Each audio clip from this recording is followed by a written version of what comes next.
नमस्कार मेरे भाई और मेरे सिस्टर लोग। तो कैसे हैं आप लोग। आज आपका भाई पढ़ाएगा कंस्ट्रक्शन। देखिए, कंस्ट्रक्शन पढ़ने से पहले हम आपको बताएंगे कि कंस्ट्रक्शन में एग्जाम में कौन कौन सा टॉपिक आ रहा, मतलब कि कंस्ट्रक्शन चैप्टर से कौन कौन सा टॉपिक है जो कि हमारे एग्जाम में आ रहा। अभी थोड़ी ना कि कंस्ट्रक्शन पूरा पढ़ लेंगे, इसका मतलब क्या होगा, कंस्ट्रक्शन पूरा पढ़ लिए हैं, एग्जाम में आएगा कुछ, बना के आएंगे कुछ। अभी एग्जाम पूरा एकदम सर पर है हमारा, तो जो जो चीज हमारा एग्जाम में आएगा सिर्फ उसी उसी चीज को पढ़ेंगे। देखिए, कंस्ट्रक्शन में मात्र दो टॉपिक पढ़ने का है। पहला टॉपिक क्या है, division of line segment in a given ratio. पहला क्या है कि एक लाइन सेगमेंट होगा, उसको एक डिफिनिट रेशियो में डिवाइड करना है, ये हो गया पहला। दूसरा क्या है, tangents to a circle from a point outside it. कोई सर्किल है, उसके बाहर एक पॉइंट है, उससे टेंजेंट ड्रॉ करना है, ये हो गया दूसरा। पहला क्या था कि कोई एक लाइन है, उसको कोई रेशियो में डिवाइड करना है, जैसे कि 2:3, ऐसे इस लाइन को 2:3 रेशियो में डिवाइड करना है। यही दो टॉपिक पढ़ने का है। तो आज के लेक्चर में हम लोग फर्स्ट टॉपिक को पूरा कवर कर लेंगे। फर्स्ट टॉपिक जो है इसको करेंगे पूरा कवर, और अगला जो लेक्चर होगा उसमें हम ये सेकेंड टॉपिक को पूरा कवर कर लेंगे। मतलब कि हमारा जो कंस्ट्रक्शन है वो 2 क्लास में पूरा खत्म हो जाएगा। तो चलिए आज का क्लास शुरू करते हैं। तो चलिए हम सॉल्व करते हैं question number first. Question number first है, divide a line segment 6 centimetre long in the ratio 4:3। जो हमारा एक लाइन सेगमेंट है जिसका लेंथ कितना, 6 सेंटीमीटर लेंथ, उसको डिवाइड करना है 4:3 के रेशियो में। Question is to be very easy. अब वेरी इजी बोले तो मतलब कि तो हो गया इजी, तभी बोल रहे हैं। अब करते हैं इसको सॉल्यूशन। हमको पहले क्या करना है, एक लाइन सेगमेंट ड्रॉ करना है 6 सेंटीमीटर के। तो सुनो मेरी जान, हमारे पास एक कोई स्केल नहीं है। स्केल नहीं है तो हम 6 सेंटीमीटर लंबाई कैसे नापेंगे। तो तुम्हारे पास तो स्केल होगा, तो स्केल निकालो, देखो नहीं खाली स्केल निकालो और 6 सेंटीमीटर का लाइन ऐसे ड्रॉ करो। 6 सेंटीमीटर का लाइन ड्रॉ हो गया, हम इसको मान लिए 6 सेंटीमीटर का लाइन। ठीक है, कोई दिक्कत कोई समस्या नहीं होना चाहिए यहाँ तक। अब देखो इसके बाद क्या करना है ने, सिंपल से एकदम ध्यान से पढ़ेगा। वैसे जगह पर अभी तुम क्लास कर रहे होगा जहां पर कि कोई डिस्टर्बेंस नहीं होना चाहिए, पूरा एरिया शांत होना चाहिए, तभी समझ में आएगा। कारण कि इसमें एक एक स्टेप प्रॉब्लम ला देगा। अगर तुम एक स्टेप गलती करते हो तो तुम्हारा पूरा गलत हो जाएगा, इसलिए ध्यान से देखना है। ए बी 6 सेंटीमीटर का ले लिए, हम मान लें 6 सेंटीमीटर एज्यूम कर लें, कोई दिक्कत नहीं है। अब देखो यहाँ पर से क्या करना है कि पॉइंट ए पर क्या करना है, हमको एक्यूट एंगल बनाना है। अब एक्यूट एंगल बनावेंगे तो तुम्हारे पास तो प्रोटेक्टर वगैरह होगा। प्रोटेक्टर है तो एक्यूट एंगल बना दो। एक्यूट एंगल नीचे बनाओ, ऐसे बनाओ या फिर ऐसे बनाओ, एकरा में कोई दिक्कत नहीं, कोई दिक्कत नहीं। अब हमारा मन किया ने ऊपरे बनावे के तो हम ऊपर बना ले, तुम्हारा मन कर रहा नीचे बनावे के तो नीचे बना दो, एकरा में कौन दिक्कत है। चलो ठीक है, बना दिए।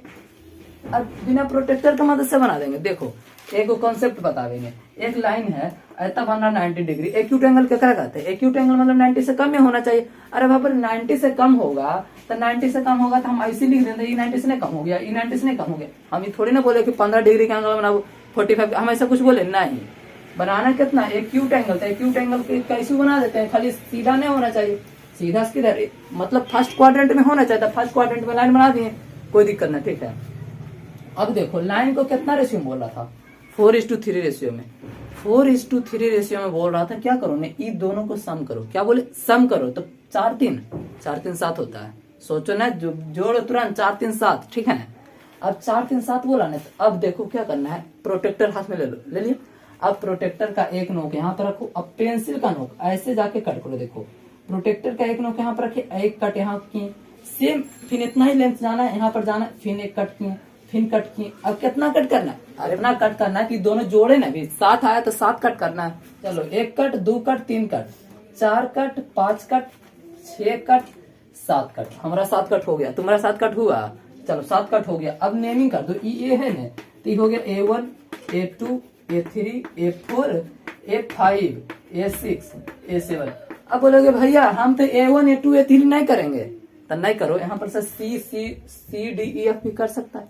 अरे वेरिएबल माने तुम भी कुछ मान लो ना, कोई दिक्कत नहीं। चलो 7 कट हो गया, यहाँ पर से क्या कर देना, क्वेश्चन को इरेज कर दे। A7 हो गया 7 कट, ठीक है। अब जो 7 कट जहां पर हुआ, इस पॉइंट को और ई वाला बी पॉइंट को क्या करो, मिला दो, मिल गया ना, कोई दिक्कत। बी पॉइंट और A7 पॉइंट को क्या किए, मिला दिए, कोई दिक्कत नहीं। अब देखो क्या करना है, यहाँ पर प्रोटेक्टर का एक नोक रखना है, प्रोटेक्टर का एक नोक रखेंगे, पेंसिल का नोक, प्रोटेक्टर का एक नोक रखेंगे, पेंसिल का नोक से यहाँ पर बना देंगे एंगल, हमारा ही बन जाएगा एंगल।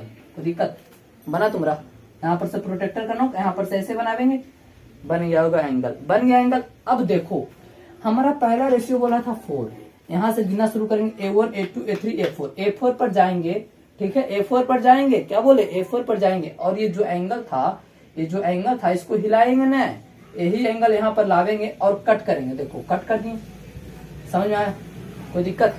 क्या बोले पहला स्टेप यहाँ से बता रहे हैं, A7 पर जाएंगे, नोक रखेंगे, इसको ऐसे नापने, कोई दिक्कत? सेम उसी उसको हिलाएंगे ना, A4 पर आवेंगे, A4 पर आवेंगे, अब कट करेंगे, कट हो गया, ठीक है, कोई दिक्कत नहीं, कोई समस्या नहीं, कोई प्रॉब्लम नहीं, कोई दिक्कत, ठीक।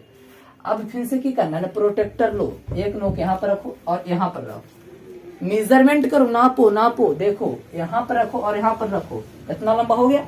अब ये जो यहाँ कटा है उसको काट दो, समझ में आया? आया समझ में? क्या बोले, यहाँ पर रखना, यहाँ पर रखना, नाप लिए, नापने के बाद यहाँ पर जो कट किया था उससे कट कर लिए, ये हो गया ना कट, कोई दिक्कत है? कोई दिक्कत नहीं। अब A4 को क्या करो ना, मिला दो, A4 को मिला दोगे तो लाइन ऐसा कुछ बन जाएगा, ये लाइन जो बना इसको नेमी कर देंगे, ये कोई दिक्कत? अब लाइन ये हो गया, मेरा क्वेश्चन सॉल्व हो गया। इतना देखो 1 2 3 4, 4 पार्ट इधर, 1 2 3, ये 4:3, 4:3 रेशियो में बढ़ गया। अब ई लाइन पैरेलल, एगो ट्रायंगल में पढ़े हो ना, ट्रायंगल में क्या होता है, जब दो लाइन पैरेलल तो ये जो साइड होता है इक्वल रेशियो में डिवाइड होता है, पढ़े हो कि नहीं पढ़े हो, होबे करता है। तो ये 4:3, तो ये भी 4:3 रेशियो में डिवाइड हो गया। हमको क्वेश्चन की बोल रहा था कि लाइन सेगमेंट को, 6 सेंटीमीटर लाइन सेगमेंट को 4:3 में डिवाइड करना है, तो ये हो जाएगा 4 और ये हो जाएगा 3। आई होप कि आपको ये क्वेश्चन अच्छी तरह से समझ में आ गया होगा। तो देखो हम क्या किए, क्वेश्चन जो था इसको पूरा सॉल्व कर दिए। अब क्वेश्चन पूरा सॉल्व करने तो ऐसे छोड़ देंगे तो हमारा कुछ पता चलेगा। अब तुमको मैं ऐसे फिगर उगर पार कर दे दिए, हम तुमको बोले तो तुमको कुछ पता चलेगा, इसमें कुछ लिखेंगे, जो काम किए हम लिखेंगे, तब तो आदमी पढ़ेगा, तब तो पता चलेगा। उसी तरह से एग्जाम में इसको बना देने के बाद में स्टेप्स ऑफ कंस्ट्रक्शन, मतलब कि क्या क्या तुम किए हो वो पूछता है। तो अगर जो तुमको खुद से समझ में आ रहा होगा, जो काम किया उसको एक एक करके लिखते जाना है, तो तुम खुद से लिख सकते हो। अगर नहीं लिख सकते हो तो साइड में दिख रहा होगा, साइड में कॉपी कर लेगा, उसी चीज को याद कर लेना है, फिर समझ लेना, इजीली से सॉल्व हो जाएगा। तो देखो आज का क्लास हम यहीं पर रखते हैं। आज का क्लास में आपको अच्छी तरह से समझ में आया होगा। अब हम तुमसे एक सवाल पूछते हैं। सवाल मेरा ये है कि तुमको आज जो पढ़ाए वो समझ में आया कि नहीं। अब तुम्हारा रिप्लाई हाँ कब होगा, अगर जो तुम बढ़िया से क्लास किए होगे, ध्यान पूर्वक जो हम बोले हैं उसको बात को फॉलो किए होगे। और ना कब होगा, जब तुम क्लास को कौन से जगह पर किए होगे। तुम क्लास कर रहे हो, सामने टीवी चल रहा है, तुम क्लास कर रहे हो वैसे जगह पर जहां पर क्या हो रहा है, सारे लोग बात वगैरह कर रहे हैं, तो ऐसे में तो कुछ समझ में नहीं आएगा। इसलिए अगर जो तुमको क्लास समझ में आया हो तो वीडियो को करना लाइक, और अपने दोस्तों में क्या कर देना, शेयर कर देना। अभी एग्जाम का टाइम चल रहा है, दोस्तों को थोड़ा शेयर वगैरह करो और चैनल को सब्सक्राइब करना। तो चलिए मिलते हैं नेक्स्ट वीडियो में।